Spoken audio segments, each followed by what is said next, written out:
ଅନନ୍ତଙ୍କ ପବିତ୍ର କ୍ଷେତ୍ରରୁ ବଳିଆ ମୋର ଇଷ୍ଟଦେବ ପ୍ରଭୁ ଅନନ୍ତ ଜ୍ୟୋତିର୍ପ୍ରଭା କଳ୍କି ନାରାୟଣ ଲକ୍ଷ୍ମୀ ନୃସିଂହ ରାଧାରାଣୀ ପୌର୍ଣ୍ଣମାସୀ ସମସ୍ତଙ୍କୁ ଶିଶୁ ଅନନ୍ତଙ୍କ ରୂପରେ ପ୍ରଣାମ ଜଣାଉଛି। ଆପଣ ମାନଙ୍କର ଶୁଭ କାମନା କରୁଛି।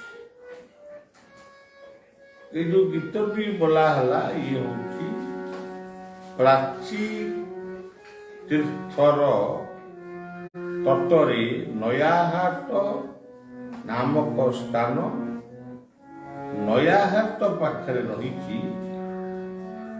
बाया पागलांकर शिष्य कालियाबंदा बाया पागलांकर शिष्य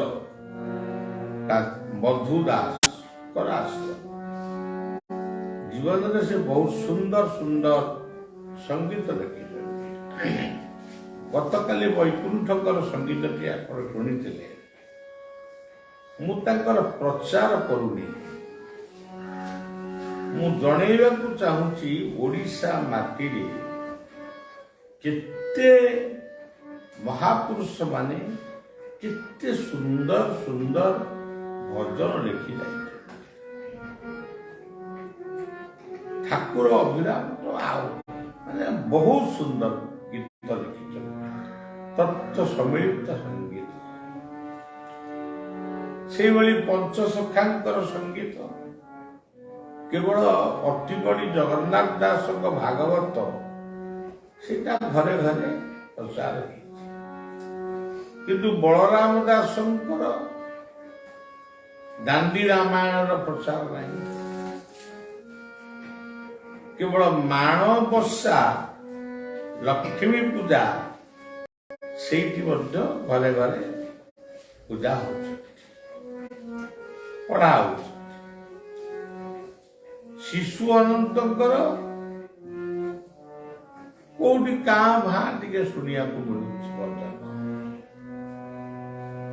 भाव जशवंतर केतोटी संगीत पाठ हो अच्युतंकर भल कथा को कई ग्रहण करना माने ग्रहण कर प्रचार नहीं किंतु मालिका कथा को मिछ सत कही जो माने कहते से ओडिशा माटी होउची दादू ब्रह्मंकर माटी एथि अनेक महापुरुष जन्म होती समस्त कथा कही हेनी ओड़ा शुणी अरक्षित फगुदास मधुदास राजीव लोचन ये अनेक महापुरुष समस्त किसी ना किसी बदल तेरे बाया कथा काली गतकाली हिंदी रे कही आज ओडिया रे कहती एमिटी पुओ दुनिया रे अछंती बापा बुढ़ा हो गले तथापि से खटुचंती बिलु को जाउचंती ये कथा पुओ झियो माने सही पारे नहीं से बापा को कहले बापा तुम्हें मेहनत करी परिश्रम करी हमको जन्म देच माने पाठशाठ पढ़ेच आमे एणिकी सब कथा बुझ तमें जो अवशिष्टांश जीवन कंठी दियो माला पिंद जप बुढ़ा से राज्य ही कंठी नेबी शेष भाई भौणी दी जन जाक बापा पाखरे न बड़ी शास्त्रांग दंडवत कले दंडवत करी कहले बापा आपण कंठी कौ परी न नियंती कौ कंठी छाड़ी पड़े आपण कष्ट ବୁଢ଼ା ବାଧ୍ୟ ହେଇକି ଗଣ୍ଠି ନେଲେ, ମାଳା ଜପିଲେ।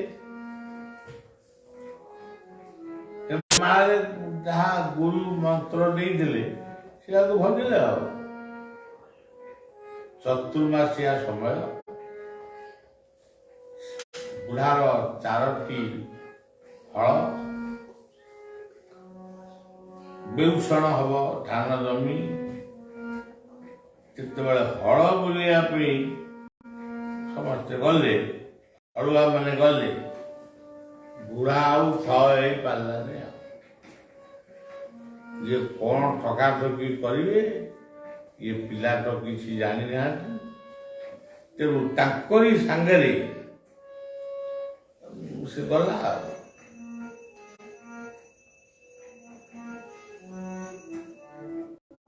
ସକାଳ 7ଟାରୁ ସେ ଗଲା, ଫେରିଲା ଉପର ବେଳା 4ଟାରେ, ଅପରାହ୍ନ 4ଟାରେ। ସିଆଡୁ ଆସିକିରି ଟିକେ ଗାଧୋଇ ପକେଇଲା। ଗାଧୋଇ ପଡ଼ିକିରି ପଖାଳ ଭାତ ଶାଗ ବସି ଖାଇବାକୁ ହାତ ପୂରେଇଛି। ଏତିକି ବେଳେ ତା ଝିଅ କହିଲା, ବାପା ବାପା ବାପା, ତୁମେ ମାଳା କରିନା, କଣ ମାଳା ନ କରି ଖାଇଲଣି? ବୁଢ଼ାକୁ ବହୁତ ଭୋକ ହଉଥିଲା ତ। ତମେ ଯଦି ମାଳା ନ କରି ଖାଇବ, ଭାଇ ଆସିବେ, ମତେ ଗାଳି ଦେବେ। ବୁଢ଼ା ଦେଖିବ ରାଗ, ରାଗରେ ସେ କଂସା ଥାଳିକି ବୋବାଡ଼ି ଦେଇ ଆଣିଲୁ ସେ ମାଳାକୁ ଜପି। ଶେଷରେ ମାଳା ଜପ କରି ବୁଢ଼ା ଖାଇଲେ। ଇଏ କଥା କହିବାର ଉଦ୍ଦେଶ୍ୟ, ଜାଣି ନ ଜାଣି ତୋ ମହିମା ଜାଣନ୍ତି ଭକତ ଉତ୍ତମା। ଜାଣି ନ ଜାଣି ତୋ ମହିମା ଭଜନ୍ତି ଭକତ ଉତ୍ତମା। ଜାଣି ନ ଜାଣି ତୋ ମହିମା ଭଜନ୍ତି ଭକତ ଉତ୍ତମା। ତମେ ଔଷଧ ଖାଉଛ, ରୋଗ ଭଲ ହଉଛି। ତମେ କଣ ଜାଣିଛ ସେ ଔଷଧ ଭିତରେ କୋଉ କୋଉ ଶକ୍ତି ବା ଦ୍ରବ୍ୟ ଅଛି ଜାଣିଛ? ବିଶ୍ୱାସରେ ଖାଇଲେ ବି ଫଳ ହବ, ଅବିଶ୍ୱାସରେ ଖାଇଲେ ବି ଫଳ ହବ। କିନ୍ତୁ ଲୋକେ କହନ୍ତି ବିଶ୍ୱାସରେ ମିଳଇ କୃଷ୍ଣ। ସେଟା ସେ କଥାଟି ଅଲଗା, ଇଏ କଥାଟି ଅଲଗା। ତୁମେ ଜାଣ ବା ନ ଜାଣ, ଔଷଧ ଖାଇଲେ ଡାକ୍ତରଙ୍କ ପରାମର୍ଶ କ୍ରମେ ତୁମେ ନିଶ୍ଚୟ ଭଲ। ସେଇପରି ବୁଢ଼ା ଭାତ କଂସାରେ ହାତ ପୂରେଇଥିଲା, ଭାତ ଚୁପୁଡୁଥିଲା ଖାଇବ ବୋଲି। ଝିଅ ଆଜି ମନା କଲା, ଭାତକୁ ହୁଆଇ ଦେଲା, ରାଗିକିରି କହିଲା, ଆଣେ ସେ ମାଳା। ଲୁଆଝୁରି ଜପ କଲା। ଯଜ୍ଞନାଂ ଜପ ଯଜ୍ଞସ୍ମି। ଭକ୍ତି ଭିତରେ ସ୍ମରଣ ଭକ୍ତି, ମନେ ରଖିଥିବେ। ସ୍ମରଣ ସବୁବେଳେ କଥା, ହରି କଥା ଶ୍ରବଣ କରିପାରିବେ ନାହିଁ। ଦୁଃଖରେ, ବିପଦରେ, ସମ୍ପଦରେ କେବଳ ସ୍ମରଣ କରିବେ। ସେଇଭଳି ଭାବରେ ଯଜ୍ଞ ଯଦି କରୁଛନ୍ତି, ଗୁଡ଼ାଏ ଘିଅ ଢାଳିବେ, ଗୁଡ଼ାଏ ସେଗୁଡ଼ାକ ଅଲଗା କଥା। ଯଜ୍ଞ ଜପ ସ୍ଥାବରାଣ ହିମାଳୟ। ଗୋଟେ 108 ଟିକିଆ ମାଳିଟିଏ ଜପିଲେ କାମ ସରିଲା। ଏଇଭଳି ଭାବରେ ବୈରାଗ୍ୟ ଆସେ ବୋଲି ବାୟା କହିଲେ।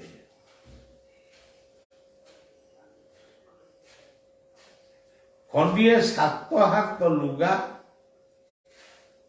ତା ଦେହରେ ଧଡ଼ି ନଥାଏ, ସେଥିରେ ଓ ଆଉ ଖଣ୍ଡେ ଲୁଗା ଖଣ୍ଡେ ଗାମୁଛା।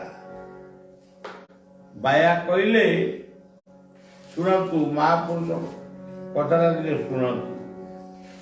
ବାୟା କହିଲେ, ଅନୁସାର ଲଗେଇଲେ ଯଦି ସଂସ୍କୃତ ହତମ, ଜୋଇଁ ଶାନ୍ତଂ ଖଟ ତଳେ ଲୁଚିତ। ବାବା ବହୁତ କମେଡି କରନ୍ତି, ବେଳେ ବେଳେ ବହୁତ କମେଡି କରନ୍ତି। ଅନୁସାର ଲଗେଇଲେ ଯଦି ସଂସ୍କୃତ ହତମ, ଜୋଇଁ ଶାନ୍ତଂ ଖଟ ତଳେ ଲୁଚିତ। ଜଣେ ପଣ୍ଡିତ ତାଙ୍କ ଝିଅ ବିବାହ କରେଇଲେ, ଇଏ କପଟି କାଲିକି କହିଲା। ଆଜି କହିବାକୁ ଚାହୁଁଛି, ବାବା କହୁଛନ୍ତି ତାଙ୍କ ଜୀବନର ଗୋଟେ କଥା, ଖଣ୍ଡିଏ 7 ହାତ ଲୁଗା, ତା ଦେହରେ ପୁଣି ଧଡ଼ି ନାହିଁ, ଚିରା ଲୁଗାଟି ଆଉ ଖଣ୍ଡିଏ ଗାମୁଛା କାନ୍ଧରେ ପକେଇଥାନ୍ତି। ସେତିକିରେ ବାୟାର 5 ବର୍ଷ ବିତି ଯାଇଛି। କମ୍ବଳ ଖଣ୍ଡେ ମାତ୍ର ଥାଏ। ଇଏ କଥାଟି କହିଲା ବେଳେ ବଳିଆ ତା ଜୀବନର କଥା ମନେ ପଡେ। ଖଣ୍ଡିଏ ନାଲିଆ କପଡ଼ା, 9 ଟଙ୍କାରେ କଲେଜ ଷ୍ଟ୍ରିଟ୍, କଲିକତାର କଲେଜ ଷ୍ଟ୍ରିଟ୍ରୁ କିଣିଲି। ତା ଦାମ ଥିଲା 9 ଟଙ୍କା। ତାକୁ ବଳିଆ ପିନ୍ଧେ। ମୋର ଜଣେ ବଡ ବାପା ବ୍ରଜବନ୍ଧୁ ମାନ, ସିଏ ଗେଞ୍ଜି ପିନ୍ଧନ୍ତି, ସବୁ ଆଡକୁ ଯାଆନ୍ତି। ସିଏ ଦିନେ ଦିନେ କୋଉ ବନ୍ଧୁ ଘରକୁ ଗଲେ, କହିଲେ ବାବାଜୀ ତୋର ଗାମୁଛା କଣ, କୋଉ ଜାମାଟା ଦେଲୁ ମୁଁ ପିନ୍ଧିକି ଯିବି। ସିଏ 2-3 ଥର ତାକୁ ପିନ୍ଧିଛନ୍ତି। ସେ ଲୁଗାଟି ବଳିଆ ପିନ୍ଧେ। ଏ କଣ ଲୁଗା ଏ ଯୋଉ ବସ୍ତ୍ର ସରିଗଲା ନାଲିଆ।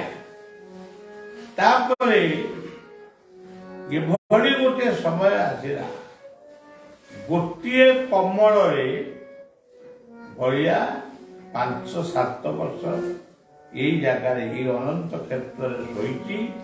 କାଦୁଅ ପାଣି ଜାଗା, ପ୍ରବଳ ଥଣ୍ଡା, ଘୋଡେଇ ହେଇ ରାତିରେ ବସେ, ସକାଳୁ ଶୋଇବି, ଖରା ପଇଲେ ଉଠେ। ଏ ହଉଛି ମୋ ଜୀବନ। ଗୋଟିଏ ଖଟ, ସକାଳୁ ଉଠିଲାକୁ ସେ ଖଟଟା କାଦୁଅ, ଘରଟା ସନ୍ତସନ୍ତିଆ, ସେ ଖଟରୁ ଏତେ ଖଣ୍ଡେ ହାତେ ନୁହେଁ, 4 ଖଣ୍ଡେ ମାଟି ତଳେ ଗଳି ଯାଇଥାଏ, ତାକୁ ଉଠେଇ। ଇଏ ହଉଛି ବଳିଆର ଜୀବନ। ଗୋଟିଏ ଗଦି ନୁହେଁ, କଣ୍ଟା। ବଳିଆ ଶୁଏ, ଯଜ୍ଞ ବେଳେ ସେ କଣ୍ଟାକୁ ନେଇ କିଏ ନେଇକି ଶୁଅନ୍ତି। এইভাবে ভাବରେ ଜୀବନ ଅତିବାହିତ କରିଛି। ପର୍ଣ୍ଣମାସୀ ଦାସ ଜଣେ କରଣ ପରିବାରର, ମୋ ଜନ୍ମଭୂମିର ଜଣେ ଦୂର ବନ୍ଧୁ, ସେ ଶିଷ୍ୟା। ରାଜକିଶୋର ଭୂୟାଁ ବୋଲି ଜଣେ ଶିଷ୍ୟ ଥିଲେ।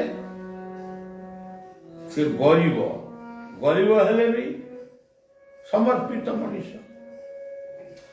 ଦିନେ ପୌର୍ଣ୍ଣମାସୀ ଦାସଙ୍କୁ କହିଲେ, ମା, ବାବାଙ୍କୁ ଘରକୁ ଡାକୁଛ, ଭଲ ଗଦିରେ ଶୁଆଉଛ, ଭଲ ରେଜେଇ ଘୋଡେଇ ଦଉଛ, ଭଲ ଖଟରେ ଶୁଆଉଛ, ଏଠିକି ଆଉଛ, ବାବା ତମ ପାଇଁ ବ୍ୟସ୍ତ, କୋଉଠି ଖାଇବ, କୋଉଠି ରହିବ, କିନ୍ତୁ କେବେ ବାବାଙ୍କ ବିଛଣା ଆଡକୁ ଅନେଇଛ ନା କଣ? ବାବାଙ୍କ ଖଟରେ ଗଦି ନାହିଁ, ଶୋଇବା ପାଇଁ କବଳ ନାହିଁ। ଶୀତ ଦିନେ କେମିତି ରହୁଥିବେ ଆପଣ ତମେ ଚିନ୍ତା କରିଛ? ସେଇଠୁ ପୂର୍ଣ୍ଣମାସୀ କହିଲା ମତେ କେହି ଏକଥା କହିନଥିଲେ। ଗଦିଟିଏ କିଣିକିରି ଦେଲା, ଗାମୁଛା କହିଲା କମଳଟିଏ କିଣିକିରି ଦେଲା। ଟାଟା ଯାଇଥିଲି ଜଣେ ଭକ୍ତଙ୍କ ଘରକୁ, ରେଲୱେ ଷ୍ଟେସନରେ ସେ ଜାମାକୁ ମୋର ଦେଖିଲେ। ତାଙ୍କ ନାଁ ଚିତ୍ତରଞ୍ଜନ ରଥ। ମତେ ସାଙ୍ଗେ ସାଙ୍ଗେ ପଚାରିଲେ ଇଏ ଜାମା କୋଉଠୁ କିଣିଥିଲେ? ମୁଁ କହିଲି ମୁଁ କଲେଜ ଷ୍ଟ୍ରିଟ୍ରୁ କିଣି। କେତେ ପଇସା ପଡ଼ିଥିଲା? ମୁଁ 9 ଟଙ୍କା। ଘରେ ଯାଇ ପହଞ୍ଚି ତାଙ୍କ ସ୍ତ୍ରୀକି କହିଲେ ବାବା ଆସିଲେଣି, ଦର୍ଶନ କର। ବାବା ଗୋଟେ ଜାମା ପିନ୍ଧିଛନ୍ତି, ତାକୁ ଟିକେ ଲକ୍ଷ୍ୟ କର। 9 ଟଙ୍କାରେ କାଳେ କଲେଜ ଷ୍ଟ୍ରିଟ୍ରୁ କିଣି। ସେଇଦିନ ଆଉ ଖଣ୍ଡେ ନୂଆ ଜାମା ମୋ ପାଇଁ ଆସିଥିଲା। ତେଣୁ ସଜ୍ଜନ କାହିଁକି ଏ କଥା ମୁଁ କହୁଛି? କଣ ବାହ୍ୟା ବାବାଙ୍କ ସହିତ ସମାନ ହଉଛି? ତା ନୁହଁ। ତ୍ୟାଗ ନ କଲେ ଭୋଗ କୋଉଠି ଆସିବ? ମୋର କର୍ମସ୍ଥଳୀ ଅରିଲ, ମୋର ଜନ୍ମସ୍ଥାନ ବି ଅରିଲ। ମୁଁ ପକ୍କା ଘରେ ଶୋଇଥିଲି ଯେତେବେଳେ ଗାଁ ଯାକ ଥିଲା ମାଟି ଘର। ଅର୍ଥର ଅଭାବ ଥାଇପାରେ, କିନ୍ତୁ ଧାନ, ଚାଉଳ, ବିରି, ମୁଗ, କୋଳଥ, ମାଣ୍ଡିଆର ଅଭାବ ନଥିଲା। ଚାହିଁଥିଲେ ମୋର ବାପାଙ୍କୁ କିମ୍ବା ମୋର ଦାଦାଙ୍କୁ ମୁଁ ଯାହାକୁ ବି କହିଥାନ୍ତି, କି ମୋର ମାମୁଁ ଘରକୁ ଯାହାକୁ କହିଥାନ୍ତି, ମତେ ଜାମା ଦେଇ ପାରିଥାନ୍ତେ, ଗଦି ଦେଇ ପାରିଥାନ୍ତେ। ସେ କଥା ମୁଁ କେବେ ହେଲେ କାହାକୁ କହିନାହିଁ। ମୁଁ ଭାବେ ମୁଁ ଅରିଲରେ ନାହିଁ, ହିମାଳୟରେ ଅଛି। ଉପାସ ରହିଛି, କିନ୍ତୁ ଘରକୁ ଚାଉଳ ମାଗିବାକୁ ଯାଇନାହିଁ। ଜୀବନର ଅନେକ କଥା ଏମିତି ରହିଯାଇଛି। ପୁଣି ମୋ ପାଇଁ ମୋ ବୋଉ, ମୋ ସାନ ବୋଉ ଧାନ ଅମାରରୁ ଲୁଚେଇକି ମତେ ଦେଇଛନ୍ତି। ମୁଁ ବିକ୍ରି କରି ଏଇ ଅନନ୍ତ ଆଶ୍ରମର ମକର ମେଳା, ଦୋଳ ପୂର୍ଣ୍ଣିମା, ସୁଦର୍ଶନଙ୍କ ପାଖରେ ଭାଗବତ ରାହାସ ମୁଁ କରିଛି। ତେଣୁ ସଜ୍ଜନ ଦିନ ଯାଏ କଥା। ଏବେ ନାଟକଟିଏ ଲେଖା ହବ ବୋଲି ଚିନ୍ତା କରାଯାଇଛି ବଳିଆ ସମ୍ପର୍କରେ। ମୁଁ ତାର ତଥ୍ୟ ଗୋଟି ଗୋଟିକି ଯୋଗେଇବି। ଲେଖା ଆରମ୍ଭ ହେଇଗଲାଣି। ଏବେ ସଜ୍ଜନ କାହିଁକି କହୁଛି ଯେ ଜୀବନକୁ ଯଦି ଯୋଉ ଜୀବନ ତ୍ୟାଗ ଜାଣେ ନା, କଷ୍ଟ ଜାଣେ ନା, ଦୁଃଖ ଜାଣେ ନା, ସେ ଦୁଃଖୀର ଅନ୍ତର କେମିତି ବୁଝିବ? ଯେଉଁ ମହାପୁରୁଷ ମାନଙ୍କୁ ଆଜି ଆପଣ ମାନେ ଜାଣୁଛନ୍ତି, ସମସ୍ତେ ଦୁଃଖ କଷ୍ଟରୁ ଉଠିଛନ୍ତି। ଆଜି ବଳିଆ ସମ୍ବର୍ଦ୍ଧନା ପର୍ବ ଆଜି ବଳିଆ ପଛେ ପଛେ ଚାଲିଛି। କଷ୍ଟ କରିଥିଲି ବୋଲି ସେ ଚାଲିଛି ନା ଆଉ। ତେଣୁ ସଜ୍ଜନ ଇଏ ହଉଛି ବାୟାଙ୍କର କଥାଟିକି ଏତିକି ମନେ ରଖିବେ, ତ୍ୟାଗ ହିଁ ପୁରୁଷ ବ୍ୟାଘ୍ର। ବର୍ତ୍ତମାନ ମୋର ହିନ୍ଦୀ ଭକ୍ତ ମାନଙ୍କ ଉଦ୍ଦେଶ୍ୟରେ ହିନ୍ଦୀରେ 10 କଥା କହିବି। मैं एक बार हिंदी में गीता का बात बोला था। बात था धर्म क्षेत्रे कुरुक्षेत्रे समवेतायुयुत्सव मामकः पांडवाश्रयी किम कुर्वः।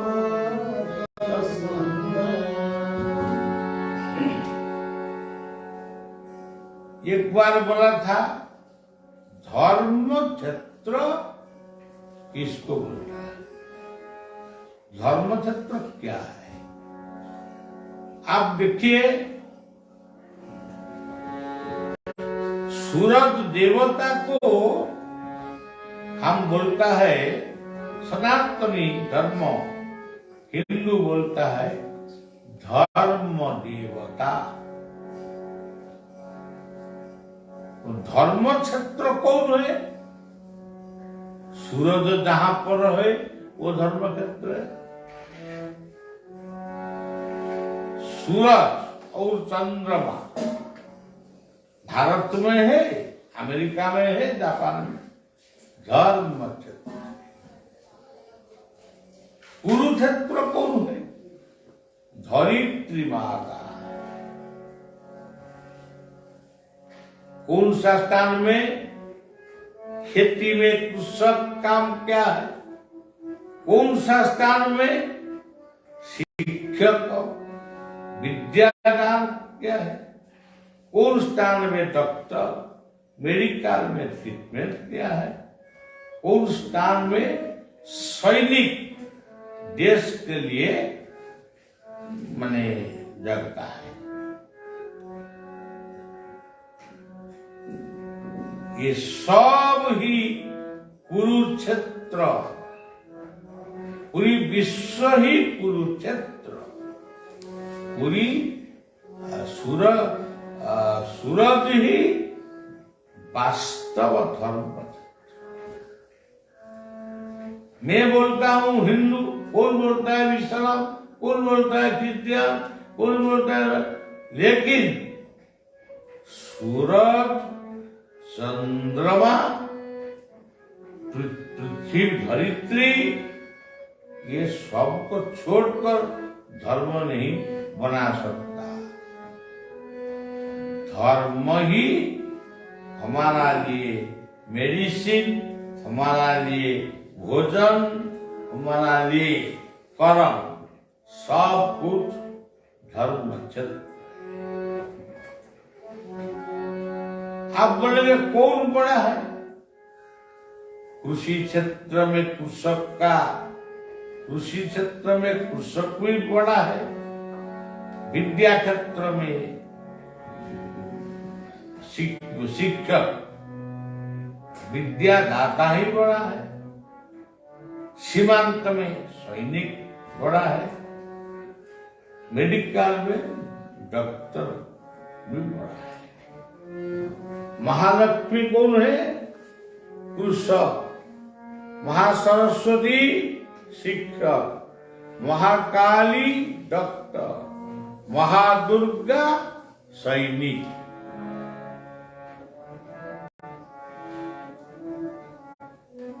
धर्म क्षेत्र का स्वरूप आकाश, शून्य में सूर्य चंद्रमा, सूरज चंद्रमा, ग्रह तारा नक्षत्र विद्यमान है। ये धर्म क्षेत्र है। पृथ्वी एक नक्षत्र है, किंतु शून्य में मंगल, चंद्रमा सब कुछ है, किंतु वो कुरुक्षेत्र नहीं होगा। यहाँ पर पानी नहीं कि पवन नहीं। अब जो पृथ्वी में हम सब बात किया है, ये पृथ्वी और कुरुक्षेत्र। इसलिए धरित्री माँ इंतजार कर क्या है, आप सब आनंद मन में कर्म करो। विफल होगा फिर कर्म करो। Patience is pillar of life, truth is God, truth and time two hands of life. इसीलिए मेरा निवेदन है, जीवन में पराजित होने के लिए काम मत करो। मन में सोचो मैं विजय लाभ करूंगा। यदि आप पराजित हो गया तो क्या हो गया, फिर कर्म करो। इसलिए भगवान का मंदिर का द्वार में कौन है? जय और विजय दोनों मूर्त है। जय विजय। जय विजय प्राप्त होने के लिए आप सब काम करिए। यदि विफल होगा, मनस्ताप में, विशाल मन में कर्म को मत छोड़ो। गीता ऐसा बात बोला था। फिर हम काल जो मन में आएगा इसी श्लोकों का अर्थ को समर्पित करूंगा। हमारा भारतवर्ष में एक महान संत हिमालय साधक शिवानंद बोले थे, जिस देश में जिस हाल में रहो, राधा रमन राधा रमन राधा रमन करो। जिस हाल में रहो, राधा रमन राधा रमन राधा रमन करो। किसी ग्राम में, किसी धाम में, किसी काम में रहो, राधा रमन राधा रमन राधा रमन करो। राधा रमन राधा रमन राधा रमन करो। किसी देशम किसी हाल में रहो, राधा रमन राधा रमन राधा रमन करो। किसी देशम किसी हाल में रहो, राधा रमन राधा रमन राधा रमन करो। राधा रमन राधा रमन राधा रमन करो। जय हो।